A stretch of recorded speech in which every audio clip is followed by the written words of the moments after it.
we got a couple other things we got to talk about today. One of those things is something I'm pretty excited about, to be honest. This has to do with block streams and block nodes. And now I work at Hgraph, a Hedera mirror node provider, data provider. This is kind of in my wheelhouse. And there's some very exciting aspects to this. So when we dive into it, we see this tweet, this post from Michael Garber at Hashgraph, aka Swirls Labs, with a link to HIP 1056 involving block streams. And so, this is in GitHub. This HIP isn't live yet. You can kind of go in and see a preview of it, all that kind of stuff.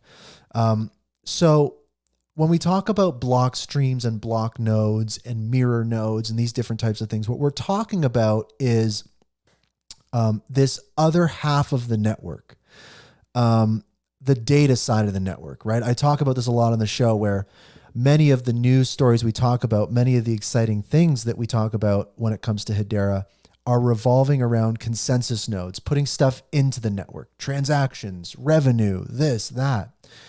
That's one half of the network. There's a whole other half of the network, though, which is at this time, mirror nodes, right? The data. Where are those 70 plus billion transactions stored, right? The history of this network is dozens of terabytes. This kind of data resides on, servers and hard drives. We've got a bunch of servers and hard drives at Hgraph. Some of it's in the cloud. So there's a lot of this data that the network has. That's how you see what your wallet balance is.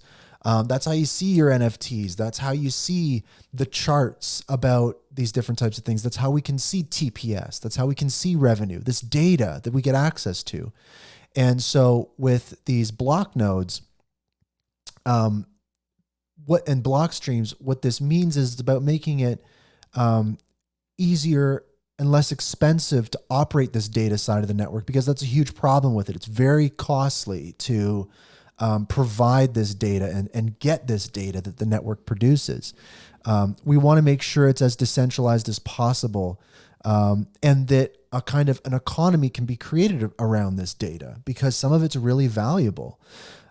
So these block nodes and block streams, essentially what it's all about is tackling that key problem, right? Cloud storage, cost, and hosting this data. And the solution is, again, block nodes and block streams. This is allowing for data providers to get started more easily. Right now, if you want to start providing data for people on the Hedera network via, a mirror node, there's terabytes and terabytes of data you kind of have to ingest. It takes a long time to get booted up. And so what this means is that flip it on and start delivering data and at the same time build up that history. So it's a much more grab and go type thing. A very simple way of putting it is, right now it's very fixed. It's all or nothing. You got to get all of it and then do stuff with it. And in the future, with these block nodes and block streams, data on Hedera is going to be much more flexible and affordable. And so that's very exciting. And it starts to create a landscape where we can have this kind of data economy where we can further decentralize. It's just really, really exciting stuff. And a mirror node is something that would work with a block node. And I'd encourage people that want to take a really deep dive into this, go into the stuff, especially I'd ask anyone to follow Richard Bear. I've had him on the show. He's the go-to guy for this kind of stuff, because he's, Senior Vice President of Software Engineering at Hashgraph. He's on the technical steering committee for Hyro. He's right in there, and he's been there for a long time. Like Patty was talking about, he's one of these people that's been here for a long time. He doesn't come across to me as the type of guy that has a plan B. He's really all about Hedera. He's an HBAR baron. Yeah, he's behind the scenes. Yeah, he's an engineer. Yeah, he's not posting memes to Twitter. I know, but good guy, and definitely a follow to kind of get a good idea of what this stuff is all about. And block nodes, they're really a replacement for the record stream on S3. So that's what this is about, freeing up the data flow. And the other aspect to this is, if we look back at this tweet, this is the most interesting component of this. Someone asks, can you explain this in layman's terms? And what Michael Garber says, and this is so important, is It essentially brings state proofs to Hedera. With state changes included in each block, services can independently verify the network state at any point. So then your brain starts going, okay, so earlier this year, they announced that they modularized the code base for Hedera. Okay, of the services. They're migrating the Hedera code base to Project Hyro under the Linux Foundation's decentralized trust.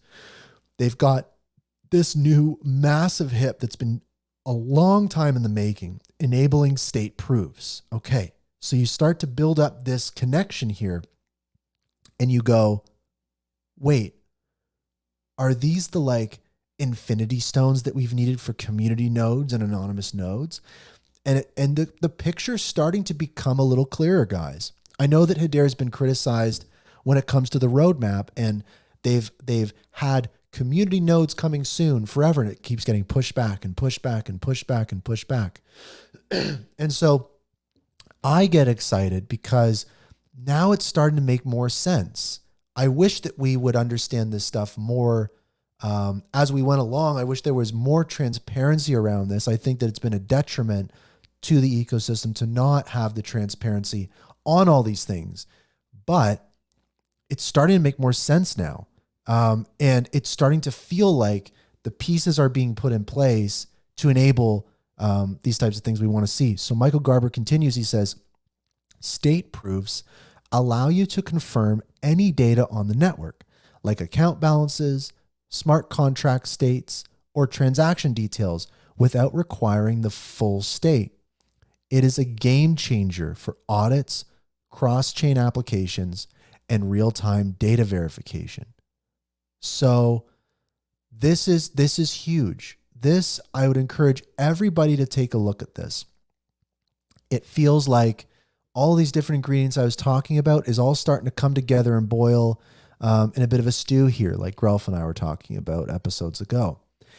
And this right here, HIP 1056, block streams, feels like a major missing piece, right? This is something major for this network, block streams. And I'm very interested in it, being in the space that I'm in the data space on Hedera.